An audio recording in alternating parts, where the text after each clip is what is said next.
everyone likes to read books about hard stuff, but some of us appreciate stories that are honest with us about the world and all its traumas and challenges. If you like books that take on serious issues through lovable characters, humor, and exceptional writing, I have a book recommendation for you. Welcome to Book Hook. I'm Jennifer from the South Valleys Library, and I want to tell you about one of the best books I've read recently, Fighting Words by Kimberly Brubaker Bradley, published by Dial, an imprint of Penguin Random House, and recommended for readers ages 10 and up. Della, who is 10, and Suki, who is 16, are sisters with a capital S. They have been taking care of each other for years, even before their mother went to prison for a drug offense and they were left with her boyfriend, Clifton. Now, Clifton is going to trial for something he did while they were living with him.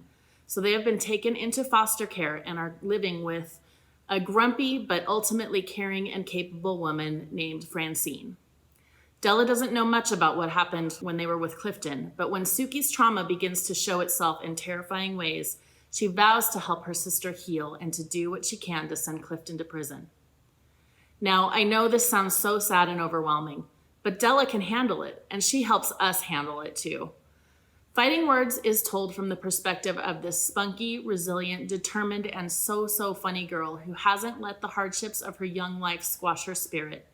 Her brashness, bravery, and honesty allow her to tell us the truth in a way we can manage, even when a lot of adults in the book would prefer to avoid it. Here's Della describing an incident between herself and her teacher early in the book. I got a big mouth. That's a good thing. It's excellent. Let me tell you a story to explain. Last week at school, this was a couple days before I showed up with my new tattoo, Ms. Devante told us we had to draw a family tree. She showed us what she wanted. Lines drawn like branches, mother, father, grandparents, aunts and uncles and cousins. My tree would dead end at Mama, behind bars, with Suki sticking off to one side. Wasn't no way I was going to draw that, especially since I suspected it was something Ms. Devante planned to hang up in the hall outside our classroom for the entire school to see. Ms. Devante still doesn't get it. I don't know why not. I thought she was starting to. Instead of a family tree, I drew a wolf. I'm getting better at wolves. I made her eyes dark and soft, but her mouth open, showing fangs. I borrowed Nevaeh's silver markers to outline her fur. Ms. Devante came past and said, "Della, what are you doing? That's not the assignment." I said, "This wolf is my family tree." I gave her a look. Ms. Devante doesn't know my whole story, but she knows an awful lot of it, especially given all that's happened lately. If Ms. Devante stopped to think even for just a moment, I bet she maybe could guess why I didn't want to draw a family tree. Nope. She tightened her lips and said, "I want you to do the assignment I gave you."